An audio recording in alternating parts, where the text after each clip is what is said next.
Welcome to the world of Street Fighter 3. Prepare for battle. One box could leave you messed up and fractured. Block these uppercuts, they may leave you captured. May the best fighter win and win again. Battle to the top until his life ends. But if his life ends and he starts to decay, may one of his street soldiers avenge things. See you talking to the game, couldn't be talking to me. I got enough to beat and more soldiers to bury. You know it just clicked in and made you realize this game is twice as hard. You see that with your own eyes. You're on the way to choose your type of life cause you gotta. I tell you from now, which fighter will be the hotter. I don't think you want this one. Just practice, just challenge me when you're ready with your tactics. High punch, the spin kicks, watch your back split. I see you in the air when I make you backflip. Select to make your first pick. 10, 9, 8, 7, 6. Choose and pick the best one. 5, 4, 3, 2, 1. Select to make your first pick. 10, 9, 8, 7, 6. All right, ladies and gentlemen, welcome back to the OGaming Nation Wars. We'll be going into the interview very, very shortly between the two team captains. I believe we'll have 100% less Francais in this one. So that'll be nice for those of you that do not understand French. My French is a little rusty, unfortunately. Greg, did you ever do French at school, or is that just a UK thing? No, I did Spanish. We had the option to do Spanish or French, but I mean, it's high school language. I took 4 years of Spanish, and I like know how to say hi, maybe. Oh, okay. So, yeah. It was not a big multilingualist. A couple of years ago, I think, I actually went to Paris to deal with Pomfetude and talk to them about Iron Squid and things like that. And I was able to order Jus d'Orange, which was fantastic. A little bit of orange juice, it was great. Now, we're going into an interview here. It's going to be with Snoot initially, so we're going to switch on over to the Snoot interview, which should be right here. Snoot or Snooter, whichever you prefer. Welcome to the show. Thank you. What is the correct pronunciation? Snooter. Snooter. Okay, I will bear that one in mind. Snooter. Snooter. Is that about right, or am I still screwing it up? No, that's pretty good. Cool, excellent. I'm glad to hear that Norway will not be hating me more than it already does. So, Snooter. You are, of course, the team captain of the Norwegian team, which also features Targa and I believe the correct pronunciation would be Aiki. Am I correct? Yeah, Aiki. Okay, cool. Can you tell me a little bit about Aiki? Because he's not a player that we, in the general StarCraft scene, know a huge amount about. Yeah, he's been around in the Norwegian scene for quite a while, but in 2012, for example, he would often be overshadowed by Notissimus, who was, he used to be the best Protoss player in Norway for a while. But since Notissimus retired from gaming, then Aiki has, taken the place as Norway's best Protoss player. So, yeah, I would say he's the best Protoss in Norway, and we haven't really seen him all too much outside of Norway, but he does also play in some online cups, and he was actually not too far away from qualifying for WCS Europe as well. Got some pretty good runs in the bracket, so he's a very good player, I think. Now, can you explain your decision to actually take 2 Zergs into your team? Because most of these national teams have taken one of each race. Well, it's kind of a result of how the Norwegian scene is. We don't really have any good Terrans anymore. And I think we had 5 players that could be voted in, and 4 of them were Zergs, and we had only 1 Protoss. So we didn't really have a lot of a choice. So, if this was a 5-man team, then it would be even worse. We would have 4 Zergs and 1 Protoss. So that's just how the Norwegian scene looks. Oh, that's interesting to know, actually. Could you tell us a little bit about Norwegian sort of national lands, if anything? Of course, we know that Sweden has DreamHack, and we know about Assembly in Finland, but what about Norway? What do you have over there? Norway has a lot of smaller local lands, like about 200-300 people. StarCraft 2 is not that big, but we do have some competitions regardless. So the most active players in Norway actually travel all around the country to play in these events, because the prize pools are quite big, and as everyone knows, Norway is a very expensive country. So if you're going to be a pro gamer in Norway, then you better go to those lands and actually try to win them. We don't have anything big like DreamHack, for example. We used to have the Gathering back in, I think it was in 2012, where we got players from around Europe. But besides that, we haven't really had any big international competitions at the scale of DreamHack. So it's not really like Sweden. It's more like the other typical European country scenes that are a bit smaller, but still have some cool lands with a decent amount of prize money. Cool, good to know. Now, can you say anything about your opponents? Do you guys feel confident going up against them? I think it can be real close, because all of the players on the Polish team are quite good. Yeah. I know that both Targa and I feel quite confident against Dystar or D-Star. Mana can be a bit tricky at times, but I think his PVC hasn't been as good as his PVT, so that's a pretty good match for Norway. But Nerchio is going to be tough as always, because he has some of the best CVC in the scene. So a lot of this is going to come down to the CVCs between the aces, I think. Who would you consider to be your ace on the team? Would that actually be you, or are you nominating somebody else for that? I think it's fairly close between Targa and I, so I'm not really going to take. Yeah, I think we're both about even. Fair enough. You, towards the end of 2013, were expressing definitely some disappointment with your performance, and you were, let's just say, quite sort of vocally depressed, even, when it comes down to your results and your future in StarCraft 2. Now we're in 2014. How are you feeling about the year ahead? I'm still thinking about it some. I might quit if I'm not improving, but I'm going to give it at least some more time to see where it's going. But you know, it's not as bad as I make it sound. I'm still able to put up decent performances, even if I'm not getting to the level of players such as Hyun or top Koreans. Then I can still do decently, and I'm still having fun with the game. So, yeah. Fantastic. All right, well, Don't Snooter, have thank to you worry very about much me. It's for fine. the interview today, and we are going to switch on over to talking to Nurchio, and I believe we're going to hand you over to the French casters for their interview. So best of luck, and hopefully we'll get to talk to you as the victor after this series. Yep. Thank you. All right, there you go. Some words from Snooter, the captain of the Norwegian team, and we're going to be bringing in Nurchio momentarily. They're just going to do a quick swap over so Snooter can go and talk to the French, and we can go and talk to Nurchio. I'm going to be joining that call momentarily. All right, and we should be on the line now with the captain of the Polish team, that being Aces Nurchio. Welcome. Hello, hello. Hey there, how are you doing? How are things going for you over there? Yeah, everything is going fine, and I'm kind of excited for the upcoming match more than a lot of things that I have done in the last few months in StarCraft 2. Good to know. So, you've actually put yourself out first against Targa, which is a little unusual for the captain. We actually saw in the previous war, it was a case of the captain sort of coming out second to try and rally the team, but you decided to lead from the front. Why did you decide to open up here on Derelict Watcher? I mean, I might be called captain, but we decided together with everybody, you know, from Team Poland, that the best decision is that I start the nation war, and we expected Snoot to be first from Norway, but I guess they're a little bit similar with Targa, so that's not a big deal for us. Do you consider ZVZ to be a strong matchup for you right now? I would say yes, but I'm stronger in like best of threes or best of fives. Best of one is a little bit, I guess, random. So I'm a little bit afraid, but I should be able to do that. Now, you saw the previous nation war, no doubt, where Spain went out rather unceremoniously. They ended up getting stomped 3-0 there by Russia. So I've got to ask, if you're able to make your way through Norway, are you concerned at all about the Russian lineup? Well, yeah, I think we're more concerned about Russia than Norway, but we focus on the first match for now.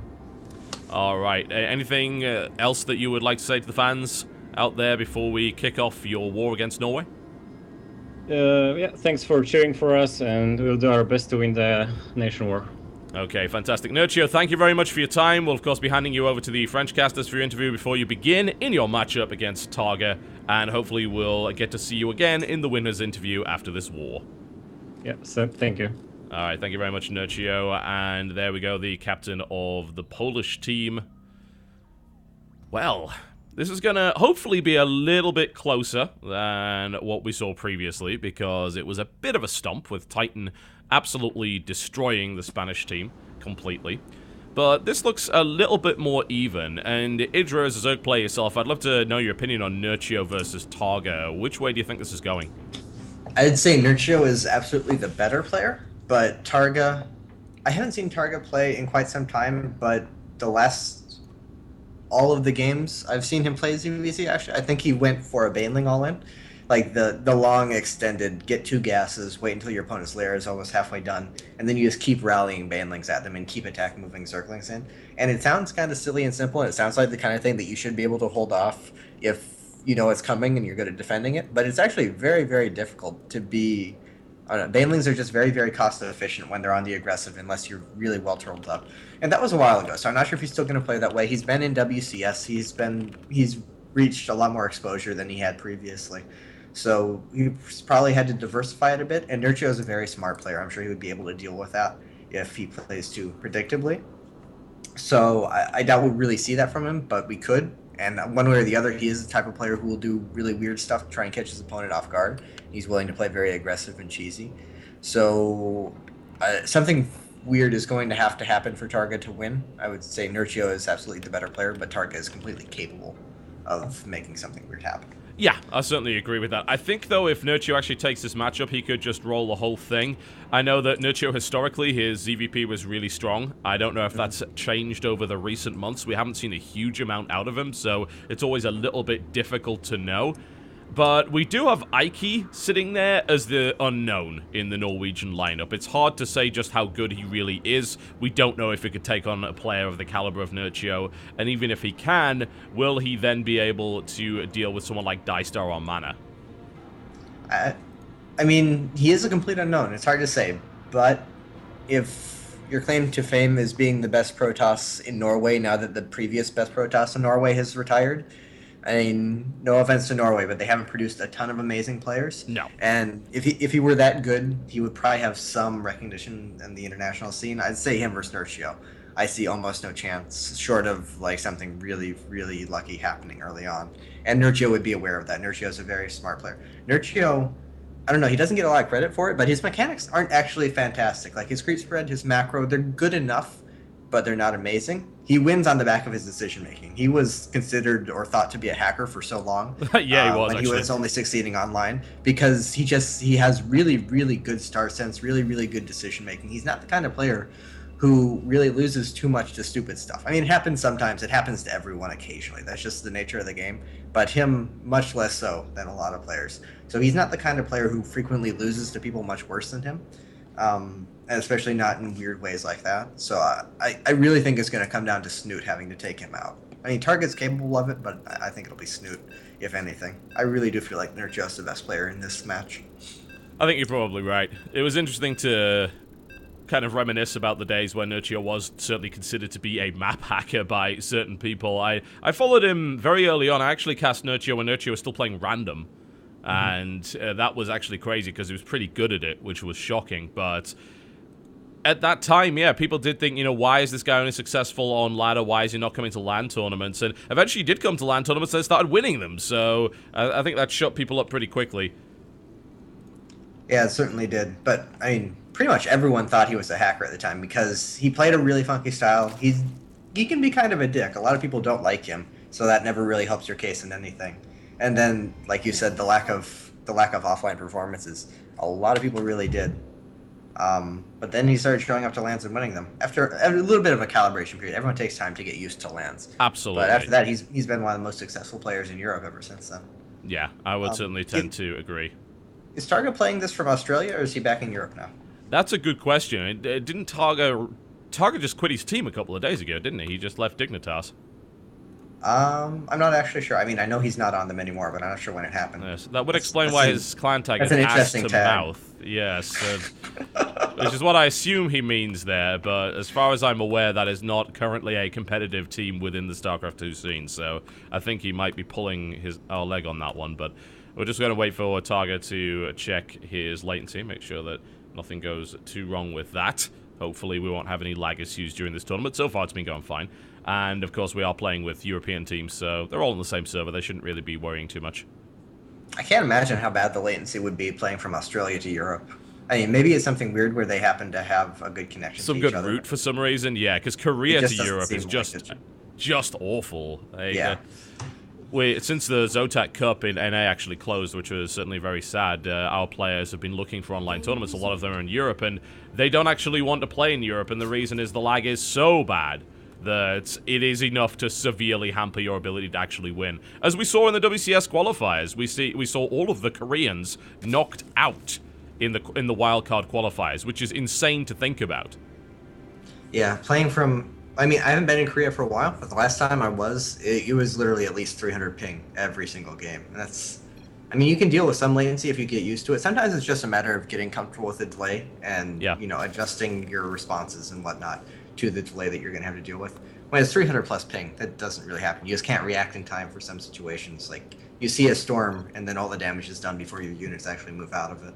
Yeah, it seems like there are certain races that do better in those laggy environments than others, and of course there are certain builds that can help you actually play that, but yeah, it can definitely be a problem. And I think it's the Great Wall of Lag is what's been keeping Europe safe for the most part in the WCS.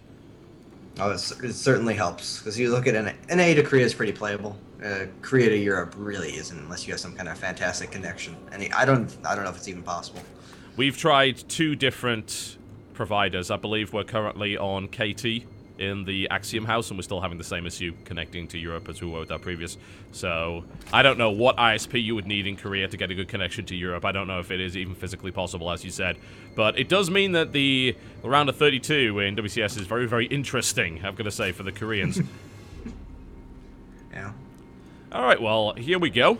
We've managed to spend the time between 6 drones and 15, so there you go. And now we have a spawning pool coming up for Ace Inertio in the northeast position in the red trunks, representing Team Poland versus his opponent to the southwest position, both going for identical builds here. From Team Norway, it is Targa in the blue. Yeah, identical builds, I would say that favors Inertio, probably. I'm really curious to see if Targa is still going to be doing that baneling stuff, because it doesn't seem like someone would be doing a little bit of a weird, non-standard, very aggressive build for like all of their time as a professional player, but he did it for a lot longer than you would have expected, to a lot more success than you would have expected, and he's always been fond to baneling busts in every matchup. So that's just something to keep an eye out for. I'd be very surprised if he's actually going to do that. Both players still just mirroring their build orders, both going for pool first, and on this map, an early 10 pool or something is actually a bit of a threat. It seems like a very big map, it seems kind of counterintuitive, but it turns out your Overlord actually doesn't get there in time to see the hatchery timing, so you don't know what kind of 10 pool it's going to be, and that actually makes it significantly harder to defend. So pool first, not as surprising as it seems on here, and Inertio has always been a very safe player. He's always preferred pool first and early speedling kind of builds to give himself map control and whatnot. I think that stems from his confidence. He's an absurdly confident player, and he really just doesn't want to lose to anything funny early on. He wants to get it into the mid-game and then try and outplay his opponent. And quick baneling nest from Inertio. No baneling nest just yet from Targa. My Skype thing actually covers up the gas. And he does have the gas to afford it, and he still hasn't put it down. That's getting a little bit weird there. Interesting. I wonder what that gas is for. I mean, there we go. I was going to say, he's still in gas, having taken speed, so he obviously intended to get it at some point, but it is a little bit late. I mean, that's fine, but it does mean the Targa's most likely going to be the defensive player here. If Inertio wants to apply any aggression whatsoever, that baneling nest is going to be a little bit late for him otherwise. Yeah, the first larva round popped from Inertio. He actually hasn't built... Oh, he's Overlord blocked, so he hasn't gotten to choose if it's going to be circlings or drones yet. It is going to be drones. No circling attack coming out from him. So that late baneling nest won't hurt Targa whatsoever. Both players probably just headed up to Lair at this point. The third and fourth gases should be coming down. Yep. There they go from... Yeah, both players both just sides, absolutely mirrors from both sides. Interesting Oh, stuff. never mind. Roach Horn from Targa canceled his gas. So it's Okay. going to be a Roach Bane bust from Targa. And Inertio is headed up towards 2H Muta. Alright, well, I mean, this usually goes one of two ways, from what I've seen, and that either the Roach Bane works before the Lair is able to really get a lot of Mutila's out. Never mind, Targa's actually going back into his fourth gas there. So I don't know how much he actually wants to come into this, whether he wants to go to Lair, but he still hasn't actually taken his Lair yet, so that's not going to happen. First blood coming out there. He built that gas because he saw the circling scout coming from Inertio. Oh, and then he canceled again? Alright, sneaky. Yeah, he didn't want him to see the lack of gas. Okay. That's kind of interesting, because Targa actually built it in the first place and then canceled it. So I'm not sure if that's indecision, or if he wasn't sure if he wanted to go for like a really, really heavy, lots of gas Roach Baneling kind of build, or what. But one way or the other, we have 11 Roaches in production. That we do. Walking across the map shortly. We only have a single Spine Crawler yet from Inertio, and his Spire is actually going to be very exposed. It's right out in front there, so that could easily fall to the initial attack, even just from Baneling Splash. And Inertio still has absolutely no idea what's going on. Yep, he's going to find out as soon as he leaves the base, of course. He's going to go right under there, and there it is. So let's see the reaction. Immediately 16 links, but there's a couple of drones in production as well. Spire gets cancelled immediately there by Inertio. Goes straight into additional spines. 5 spines coming up here at Inertio's natural. Headed up to 6. That's around the number. 6, 7, 8. Anywhere in there can work. It's more about the timing. And I'm not sure if he's gotten them up fast enough, because... I don't know. That's a lot of Roaches and a lot of Banelings, and they're going to get there before those additional Spine Crawlers finish. It's going to be really, really hard for Inertio to hold this off. You really need some kind of scouting information beforehand. Just putting up the Panic Spine Crawlers on most maps. Actually, he's going to get it up in time. Yeah, I mean, he'll certainly take some damage initially, but the Banes could do a little bit of damage AoE-wise to these roaches, and here comes the pressure. The spines are now up, so we're going to have to see some pretty damn good connections. Whoa! Banelings, going up on both sides here. And that was most of Targa's Banelings going pop, but it was enough to actually kill all of the Spinecrawlers bar one. However, the Roach force has been severely depleted. We're down to 7 now. A couple of Lings coming in, and Nurchio's drones plus that Spinecrawler might be enough to push this back. Yeah, no additional Banelings just yet from Targa. He is morphing some right now. If he had those, he would definitely be able to break through here. Yeah, so as is, Nurchio can buy himself time. He's repositioning that Spinecrawler, but I don't know if he actually has the firepower. Because 6, 7 Roaches, not a big, scary army, but it's still pretty hard to kill off when you don't have any Roaches yourself. And that Spinecrawler is dangerously low now. Oh, it's down now.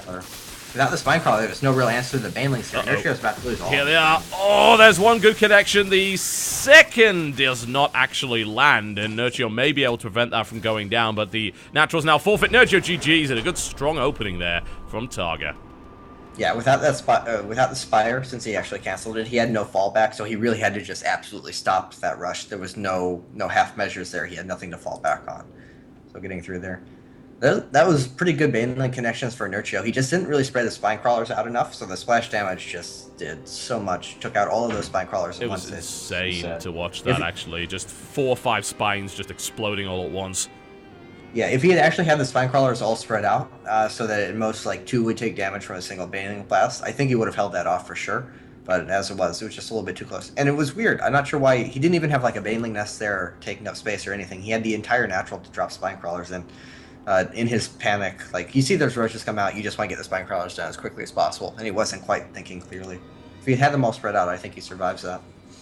Yeah, I think so. Unfortunately for him. It was definitely a close game, one way or the other, but it's strange that we should talk about Nurchio's decision-making and then have Nurchio make a bad decision, I suppose, when it comes to the actual defense there, but, well, that's a good, strong opening there for Team Norway. I think a bit of a surprise, maybe an upset for some people, but even Nurchio said it himself. He's not that confident in the best of 1 ZVZ. It could go either way, and it did. Yeah, that's just the nature of ZVZ. There's lots of silly ways to lose. Banelings are just so volatile early on. Like, Targa didn't even get the best Baneling connections. That was honestly pretty sloppy from him. He walked in with, like, 9 or 10 of them within, like, the explosion radius of Nurchio's Banelings, and lost all of them really inefficiently. It was just the mistake on the other end from Nurchio that kind of saved him. It just so happened that when all of them blew up, they were also in range of a lot of the Spinecrawlers. Yeah. So they took at least 3 or 4 of them out there. Yeah, if those spines had been slightly further back, then that would never have happened, and I think that fight would have definitely gone the other way. But, shoulda, woulda, coulda, and as you can see, Targa is now rolling forward, and he'll be going up against either Mana or Dystar in the next matchup. If you happen to be captain of Team Poland at this stage, who would you send? It's kind of hard to say. I don't know. I remember back when they were more active and there were lots of lands going on in Europe, pretty much every single game they played, Mana would just 2-base Immortal all in against him, and he would win most of them. And Nurchio, pretty well known for complaining about balance, just saying that kind of thing was pretty unstoppable, kind of silly. I'm not sure if he still feels that way, if Mana would still do that. I haven't seen much from Mana at all recently. He hasn't been performing up to the standards that he kind of set for himself before. So I'm not sure what to expect. But I would say Mana has to be the better of the two, even if he has been underperforming. I would save Mana for last, put out Dystar, and maybe try and make something happen early on. I don't know. With Nurchio out of the way, this is going to be pretty tough, because Snoot is still there. And with Nurchio down, I don't know if there's anyone you're comfortable playing against Snoot. They're certainly capable of beating him, but to get through Targa's whatever build Targa has planned for the next game, and then to have to fight Snoot after that, gets pretty tough. Yeah. I don't know, I was really expecting better from Nurchio. Putting him out first was kind of a mistake on Poland's side, I think. It did leave him exposed unnecessarily. I think it looked like Targa had prepared quite well for his style there. Obviously, they must play together quite a lot. They'll run into each other on ladder. And Targa's no slouch, as was proven there, even though that was a bit... It was, a bit of a sledgehammer approach, I suppose, to attacking the natural. It did the job. So, yeah, well, I mean, if it works... That's what Targa does, though, and Poland has to be aware of that. Targa has enough exposure now that there's no excuse for being unaware of his style. And putting Nurchio out first when there's not only as a good Zerg and Snoot to ZVZ, but also Targa with that style of ZVZ. That's just really an unnecessary risk for someone who's probably your best player. I think they should have led with Dystar Mana for sure. But, I mean, that's all in the past, so now they have to deal with that. I would say Dystar and pick a really, really Terran-favored map and hope that that works out. And then if anything else, you just hope for Mana to all kill at the end of it, because I'd say he's the more capable of the two of that.